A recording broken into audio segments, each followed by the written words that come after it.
Welcome to Dark Docent. This week, we dive back into the Black Monk of Pontefract, but in the modern day. We look at modern investigations, photos, and recordings that possibly prove its existence. Join us as we get into the Black Monk of Pontefract Part 2, The Evidence.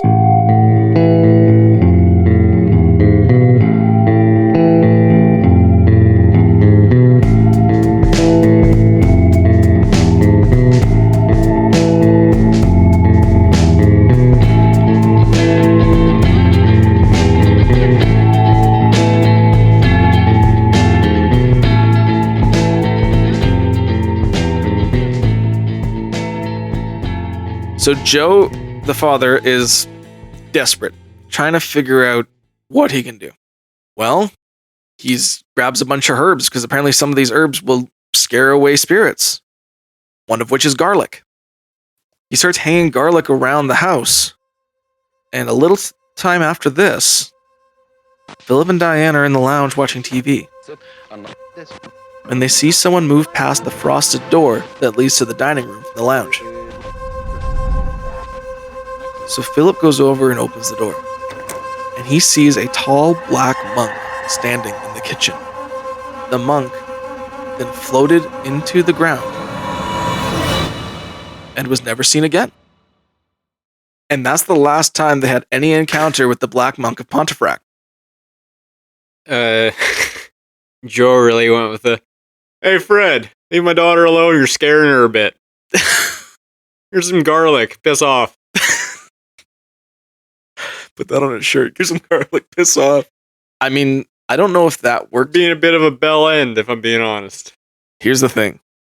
I don't think that actually worked. I think maybe the poltergeist let him think it worked. Because to a poltergeist, time is no item. It's nothing. They can lie dormant for years and years and years, and it doesn't bother them. Because time means nothing to them. They are everything all at once, all the time. What do you think about this story? I don't know, man. Like, that's the two talk right there. A lot happened. I think it's fucking a wild story. It is. It's too bad there's little to back it up. You'd think it'd be like more believable the longer it goes on, but part of it's just like them putting up with it for that long. It's like, yeah, right. Here's the thing. I understand that it's like a yeah, right, but also a bit of a come on. I understand that, but the weird thing is that this is consistent with other poltergeist cases where people just tolerate it. I don't know why, but people do just live with it because it almost has a personality. It's less of a monster. It kind of communicates with them. It's weird. Sometimes people have fun with it. Like, it's weird. Poltergeist cases are weird, and it's one of those things where I really don't understand it unless you're in the shoes of the people suffering from it. Are there times where they don't turn violent and they just stay nice and quote unquote playful? Sometimes. This one definitely turned into a monster. It did. After they learned that he was a monster? Yes. So there are some times where people do have relationships with ghosts. I've heard of people who, things would tip off the counters and things would float and stuff like that. Sometimes the person will just be like, here's the rules. Don't touch my kids and we're fine. And they'll follow that. Or what? What are the consequences for the ghost? That's the weird thing, is that ghosts follow at least poltergeists, Yep. They follow a strange code. It's almost like they have their own code. Like, what I mean by that, you're laughing, but this is true. I'm smiling because it's silly. I know you think it's silly, but here's the thing is, why didn't the poltergeist just squish Diane? Why didn't the poltergeist just choke her out? Why didn't the poltergeist just kill the entire family? It has the power to do so. It showed that. They have a strange code to them that we don't understand. They are an entity beyond human comprehension. We don't fully get them. There's just weird things like that where they dance around the possibility of injuring you. Like, they show you that they can, but they don't until you piss them off. Then they'll show that they can do it. Sometimes they'll have strange rules like that where something has to be done before they do it. I don't know, it's weird. Poltergeists are very, very, very weird. And I know this is really out there. And I don't know if you've ever heard of a poltergeist case. Not that comes to mind. So the weird thing is that poltergeist cases go back hundreds of years all over the world. They're rare, but they happen. And all of the people who have them have very similar interactions with them. And actually, we have one in the modern day that's still going on. Skinwalker Ranch. There's a poltergeist on Skinwalker Ranch. Is there really? Yes. So the shaking cabinets that these people experienced, Skinwalker Ranch had the same experiences where they would put all their dishes away, turn around 5 seconds later, they go into the living room, come back, and all the dishes would be out on the floor. They had to put bolt locks on all of the cabinets. And even then, it wouldn't do anything. This sort of stuff happens on all of these different poltergeists. What if these are just cases of micro, extremely localized earthquakes? No. Because the cabinets moved and it would just be the cabinets. It wouldn't be the wall. I said extremely localized. Not in the earth? Just in the cabinets? The earth works in mysterious ways. All right, I got a counter argument. There's no tectonic plates in a cabinet. Not that you know of. Oh shit, didn't realize that. Come back next week for James' first episode. Tectonic plates. Where are they? What are they? Who do they work for? I got you with that one. Are they eating people? Are they eating people? I'm just asking the questions. You're asking the questions, and no one's providing the answers. It's up to you, James. The answers lie beyond the ice wall. We're not there yet. We'll get there, but we're not there yet. I can't wait. I understand that this is crazy, but why did these people not get any money out of this? They're poor. Maybe they're just really sadistic and crafty.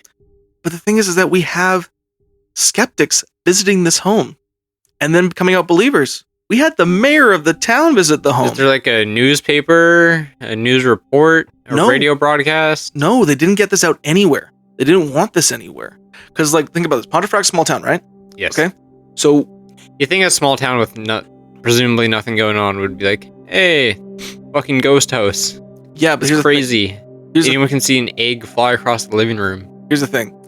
Is with these other papers, you could go to like the London Times or anything like that and talk about this. I don't know, big papers, right? Maybe people don't want it to get out. Maybe the family doesn't want it to get out. This was only heard through the grapevine. It's not like the entire town knew about it, but a good portion talked about it to the point that it was word of mouth. And they never talked about it after this. You'd think they almost wanted to get out. A, for money. Yeah. B, to find someone to help them. Yeah. The family connections to the psychic and the, what did you call him? A ghost hunter? Ghost investigator? Ghost investigator. Mr. O'Donnell? Clearly weren't enough. So the roots of this family, they have strong religious beliefs. So when the reverend tells you there's nothing I can do, that's their last line of defense against any spiritual thing. You're not going to call the cops to help you with a ghost. You're not going to call the press to help you with a ghost. You're going to call the church in their culture. So if you call the church and they say there's nothing we can fucking do, there's nothing you can do. So, like, literally their last line of defense is gone and it's just them. And that's how they saw it. And again, there is something to the fact that they didn't go anywhere. This is where the double-edged sword of paranormal skepticism comes into play. Because if they did go to a paper and said, we need help, we have a poltergeist that's smashing things all around our house and they're going after our daughter, everyone would say, look, they went to the paper, they want the press, they want the news, they want the money. If they say nothing and keep it quiet, then they say, why didn't they go anywhere? Probably because it didn't happen. That's why. People can't skepticize both sides. So these guys didn't go anywhere, and I think there's something to that. They didn't find Colin Wilson. Colin Wilson found them by investigating. Otherwise, we would have never heard about this. Are Philip and Diane still alive? I believe Philip and Diane are still alive. The parents have passed away. Philip and Diane still stand by that this all happened, even now. They're not in the limelight. They're not searching for any money. Nothing like that. But this house, when the parents died, did go for sale. It was bought by Bill Bungie. He bought the house because it was extremely extremely cheap. And he was very curious about the history of the home because he had been interested in Colin Wilson's book as well. So he bought the house and furnished the house to period furniture. He actually leaves it unoccupied. The neighbors next door are the ones that actually take care of the house, and they are actually the grandkids of the previous owners of the other house next door. So they're all still there. Bill has done paranormal investigations there. He has experienced strange things there. The caretakers to this day have experienced strange things there. Bill reports seeing the kettle turn on by itself and the front gates opening and closing by themselves. He also reported that his neighbor Darren was taking care of the house at one point, and when he came home, a jigsaw puzzle was spilt all over the ground, and he was cleaning it up. But the thing is that this was a time period jigsaw puzzle. It was from the 60s, and he just furnished it with all the stuff to make it look like a 60s home. And when they go in to go pick up the jigsaw pieces, the box was still taped closed. And when they opened up the box, it was completely empty. So similar things are still happening. Not as extreme, because no young girls are nearby. One of the guys working on the documentary actually lost his keys. He eventually found them months later in a strange spot that he never was. Again, still playing tricks. The place that he actually found them was inside a vintage vacuum cleaner that was never turned on. Don't know how they got in there, and don't know who took his keys or what took his keys. People had talked to Mrs. Fieldhouse, and when they would go and talk to her inside the house, the chairs would move on their own. So like they would talk at the kitchen table, push their chairs in, and as they go to leave, all the chairs would go and pull back out like they're awaiting guests again. People still go to this day and do investigations at the house, and they actually log all of the photos and anything they find at the house and put it on their website for people to see. And the thing is the people running the website actually try to sift out what could be fake and what could be real. And they only post the stuff that they can't debunk. I have those pictures for you. Perfect. Finally, let's see them. And here I thought we were going dry on the old photos. Brother, I got a lot of photos for you. I only picked the ones that I think are best, but you can go on the website yourself and find some more. They need to put up some live stream cameras in that house. They do. They really do. That's the obvious thing to me. Put some live streaming things in there. If you're letting people come in and investigate, it's unoccupied, and it's freaking Poltergeist Central. Fish Plays Pokemon or Twitch Plays Fish or whatever that thing is called has nothing on this. That's true. I would watch a Poltergeist live stream. Yeah. Okay. So this is the first photo, and it's the least tantalizing one. I'm going to kind of ramp them up. So apparently the man who took this photo was taking pictures on top of the stairs trying to see what he could get, and he did one of those continuous shots. One of the frames in the very middle developed this image. It is a photo from the top of a staircase looking down, and there is a shadowy smudge-like figure on the stairs. Yes. Can't really be explained. Some say that's the top of like the head of a humanoid with the shoulders kind of down the side, almost like a side profile. But again, it couldn't be explained.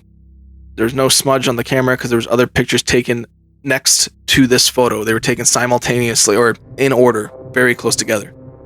The only thing that I could give any explanation to that is maybe there was a bug he didn't notice that just got into frame in one shot. But most of the time, there would be more motion to it if it was moving that fast. Yeah, that'd be a weird shape. Here's two photos that were taken back to back. Now, all these photos are, I think, mostly different photographers. Same staircase, okay? So one photo was taken, the next photo was taken right after. First photo, I mean, they're both the same photo, but there's a photo from the top of the stairs looking down, nothing out of the ordinary. And then there's a shadow at the bottom of the stairs in the second one. It looks like something's kind of forming. It does. It's nowhere near as extreme as the first photo he showed me with like the shadowy figure you couldn't see through. Yeah. This just kind of looks like a shadow at the bottom of the stairs. Now, we have a picture of the poltergeist activity. Not the most tantalizing, but the house has a little cup it uses to fill dog water. This cup kept filling. And the thing is that you wouldn't hear any water pour. They would turn around and it would come back and it would be right to the brim. This is this little sippy bowl. and the water was poured right to the brim. And allegedly, they turned around to the room after emptying the bowl, turned around, and right back into the room, and it was right to the brim without hearing anything pour. It's a nice little cream cup Yes. for pouring cream into your coffee and or tea. Now we get to the real spooky stuff. This photo was taken in one of the hallways. To this day, it's not explained. They don't know what it is. Some say it is the sleeve of a monk robe holding a rosary. It's a photo of like down a hallway to like a corner, and from around the corner you just see an arm kind of peeking. What kind of looks like a dark arm kind of reaching out, holding something indiscernible. Some say it looks like monk robes holding a rosary. I could see it, but again, what it's holding is indiscernible, in my opinion. I have one more photo for you. And this one, you're probably going to have the toughest time with. But Even tougher than the cream cup? this photo, they were up in Diane's bedroom, and they saw a mass forming. And they got a photo. Remember how you always say, there's no pictures of ghosts? Something along those lines, probably. This is an actual photo that isn't debunked. I'll debunk it right now, watch me. People claim that this is the Black Monk of Pontefract. It's a picture taken in a dark room of the doorway, there, like into the hallway. It's a lit hallway, so it's a dark room into a lit hallway. And there is just a slender, shadowy side profile figure in the doorway. Not in the doorway, kind of in the hallway, still in the middle of the doorway, but in the hallway. Vaguely humanoid. Vaguely humanoid. And the part that I think is interesting is look at the door. There's a shadow being cast from the light. Yeah, you can make that out, kind of. If it was Photoshop, usually those are things that you could pick out. Why is there an object that isn't being affected with the lights and stuff like that? This one actually is affecting the light around it. It kind of looks tallish, but at the same time, it's very slender, so that's just kind of what makes it look tall, because it's not all the way to the top of the door frame. Yeah. There's a very narrow door, actually. That's wild. Yes. And it has no feet. It just cuts off at the ankles. And it looks oddly similar to some of those other masses in those other photos that were taken. Standing in a really weird way with weird posture. Yes. Like I say, a side profile. It was like any like paint or drawing program when you have the paintbrush and it has like the, where you draw your line and it kind of fades out towards the edges. Mm-hmm. Kind of looks like that in a couple of these photos. It looks weirdly smoky. Yeah, that's the part like that's you're weird. using the maybe the paintbrush or like a spray can or something. I think the spray can. A spray can in a paint program looks just like that. It's so weird to me that the shadow casts on the door, and the shadow matches the shadow that's standing there. Also, this matches the black shadow people have seen. Remember, Diane reported the black shadow being formed before the bookshelf was pinned to her. Right. The black monk was seen in the place next door. People reporting these black shadow shapes. The other pictures align with this black shadow. And if you want a video of something being manifested, I have that too. Oh, let's see it. There's no way I'm saying no to that. There's also EVP recordings. I'll show you one, because I know you don't care about them.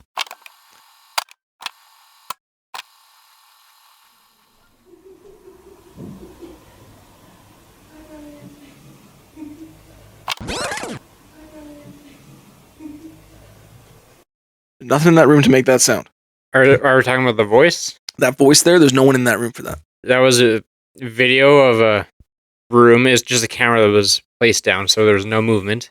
There's a video of a room, and there was a giggling, and then a voice saying, "Don't go in there." Yes. There's also...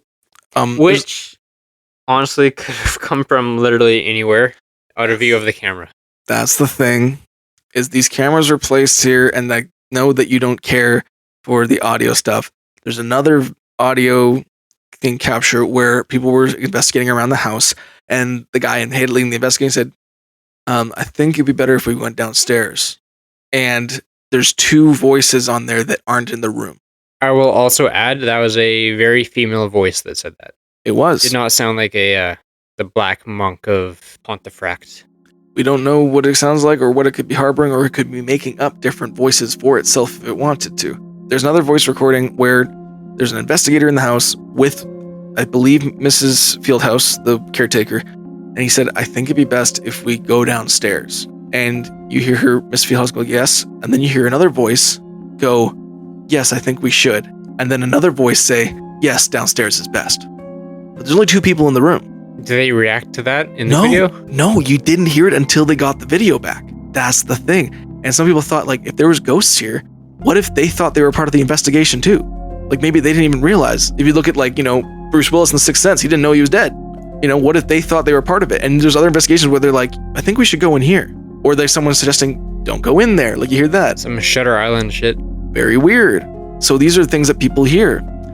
Now, I know you're going to hate this, but this is the poltergeist allegedly being caught throwing a pushchair down the stairs, or like a buggy for a kid. This is actually on the website of the house. This was taken in 2016. Why was that at the top of the stairs with balls in it?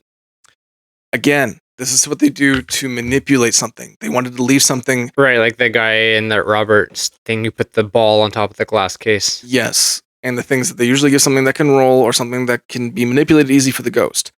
But this was a camera that was left there. They put the cradle on top. Poltergeist like the younger kids and stuff. They figured maybe this would attract it. Put it on top of the stairs. Goes from there. That's a hard one. I understand. Because it was, even if they didn't do it, they set it up to be done. Yes. So it's a hard one. That's the thing. I know. It's zero winning with a ghost. It's like putting damned cheese. If you do, damned if you don't. It's like putting cheese out for a rat. Something for it to manipulate. Here's the thing, is I know you're going to be like, that one's hard to believe.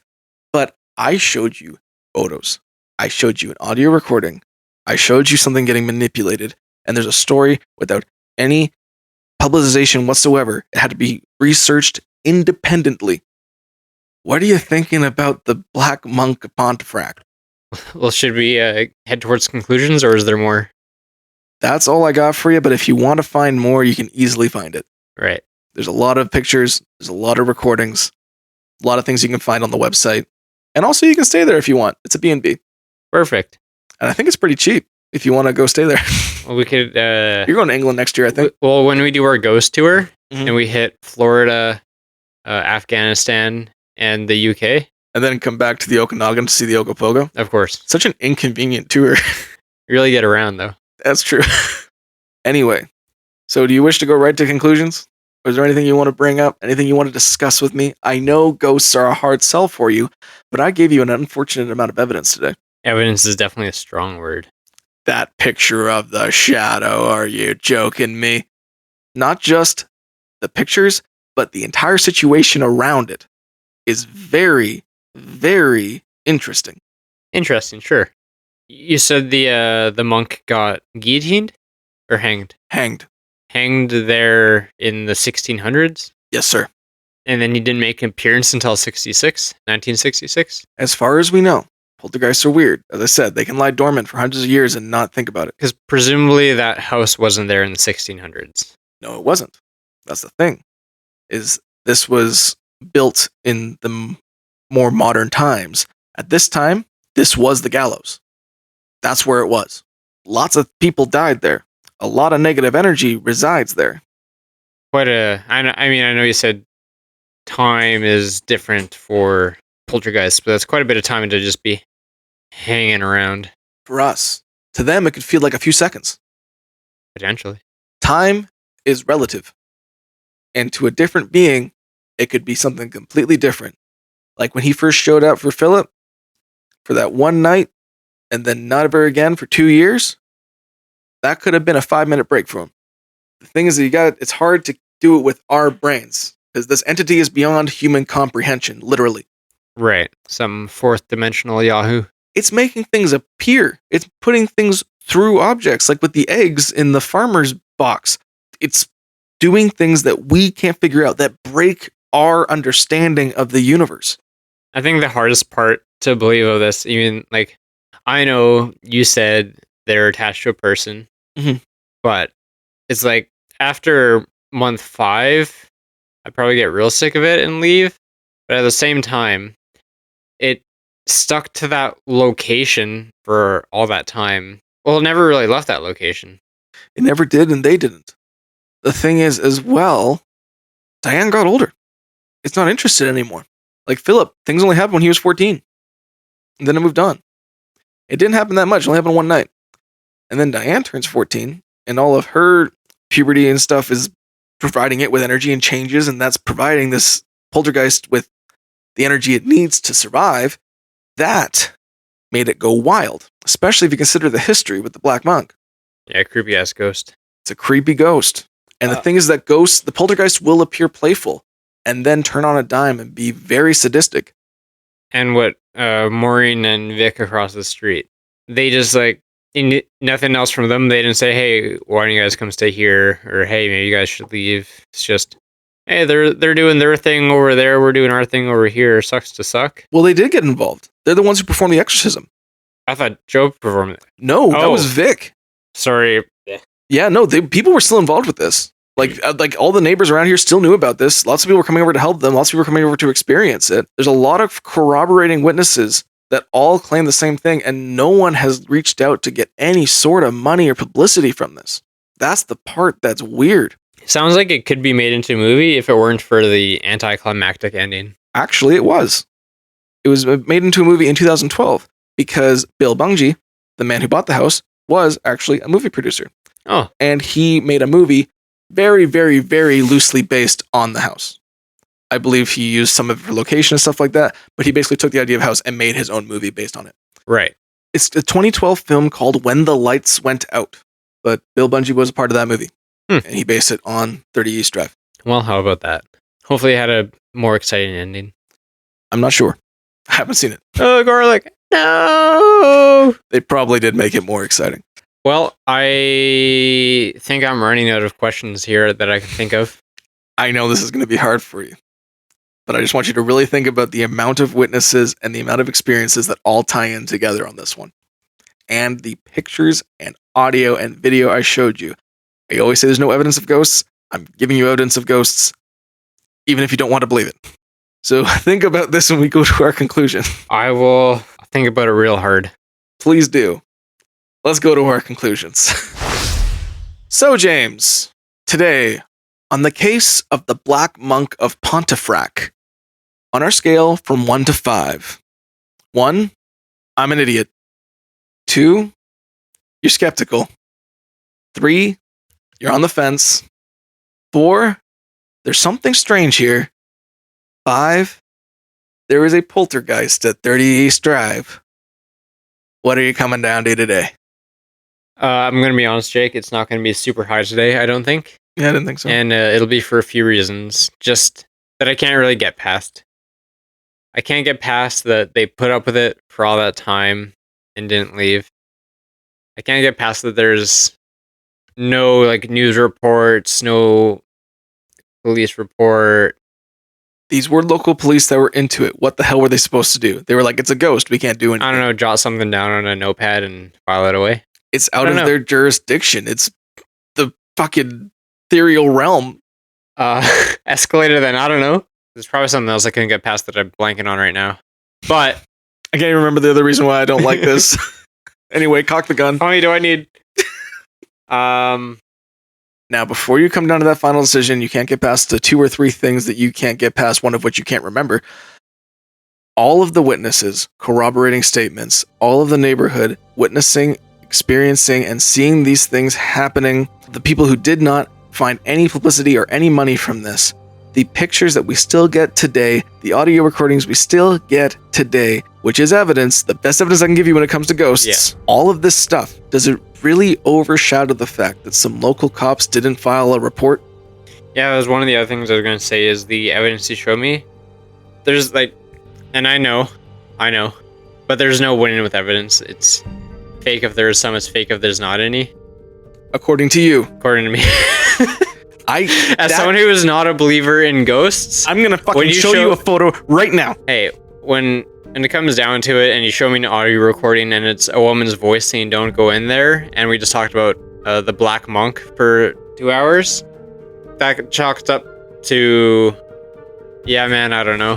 This image is a fucking ghostly image right in the door frame, and the light is being manipulated by something there. I don't know, man. People can put shadows on doors and think about them in the doorways. They haven't debunked this photo.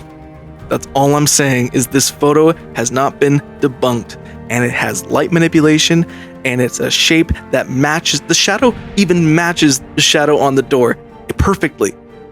There was a scene in the Superman movie where he was shooting his laser beam eyes and went wild through a building and stuff. And then in a different movie, a Batman movie, you see it from a whole different point of view, and it matched it perfectly. I understand that. Movie magic, baby. Yes, okay, movie magic. This is an independent investigator who found this. I think today I'm going to give it... Plug your ears, Jake. You don't need to hear this. Today I'm going to give it, I think, a 2.3. You son of a bitch! A 2.3. I couldn't even get you to a 0.5. Unfortunately not. I am super skeptical. I know you are. No matter how much goddamn evidence I show you about a case. I like how your reasoning for not believing the last one was, quote, I don't believe in ghosts. What more do you need? That's why I'm trying to show you shit. Unfortunately, I still don't believe in ghosts. I think that maybe some of the stuff has been exaggerated, if any of it has actually happened. The powder raining down at the very beginning, that was probably like, I don't know, maybe some particularly got knocked off the ceiling and it was just the light coming through the window, and that's where the light beam came across. Like, as you see with like... No, it wasn't, because they were covered in it when they went to go talk to Marie. Doesn't mean it didn't come off the ceiling. They were, quote, it did probably come off the ceiling. Like you said that it was visible, like shoulder down or elbows down or whatever. Yeah, it was. But it was from, I guess it was higher, but you could just see it with the light coming through the window or something at that level. Maybe. You can see that all the time. In a young woman got choked and dragged upstairs. She said she did. A whole family corroborated it. And every other witness that's gone in there has seen something or experienced something. Well, that'd be a great time to leave the house, I guess. That's why we gotta go. And I'm gonna say, this son of a bitch doesn't believe in you. Can you show him why? And then all of the shit from upstairs will be thrown down. Bro, if you do that, I'm gonna have a heart attack. Or if that happens, I'm probably gonna have a heart attack. But I will make a retraction if it comes to it. Deal. No rating I give on any given episode, no opinions I have are set in stone. I understand. I am a fluid person willing to learn, even if it's about dumb stuff like ghosts. That's fine. You know what? Let's do this in steps. But as it is today, I land on a 2.3. Okay. 2.3 today. Sorry, Jake. Sorry, audience. Sorry, ghost believers and sidekicks out there. Sorry to the Pontefract community, wherever the hell that is in England. Sorry to the family that went through this, that I don't buy it. And most of all, I'm sorry, Jake, that you had to give me that disappointed face once again. That's okay. You know what, James? I know ghosts are going to be the hardest to prove to you. But let's start with Bigfoot, and then we'll get to ghosts. Hey, you're welcome to try. I'm always willing to hear you out. Challenge accepted. Anyway, thank you for listening, everybody. I can't get James over the fence this week. No goddamn surprise. You can follow us on all our socials, Instagram, Facebook, and TikTok for case photos and updates. The links are in the description of every episode. If you enjoy what we're doing here, please rate, follow, and subscribe. Spotify, YouTube, Amazon Music, or Apple Podcasts. It goes a long way for us. Also, share with your friends. Word of mouth is the best advertisement, and it's free. If I missed anything, or if there is a case that you would like us to look into, you can email us at darkdosandpod@gmail.com. With that, James, any words to the wise? If you're working your ass off to pay your mortgage, and your kid's in your way for complaining about silly little ghosts, make sure you lock in and you don't go anywhere, and you pay off that mortgage. Because you're a family man, and you have to do that. Haunted in this economy? Wise words from a wiser man. Thank you for listening, everybody. Thank you to This Podcast is Based on True Events for recommending this. And happy Halloween! hope everybody stays safe and has a great time. Yes, big thank you and happy Halloween, everybody. We will see you guys next week. Bye-bye.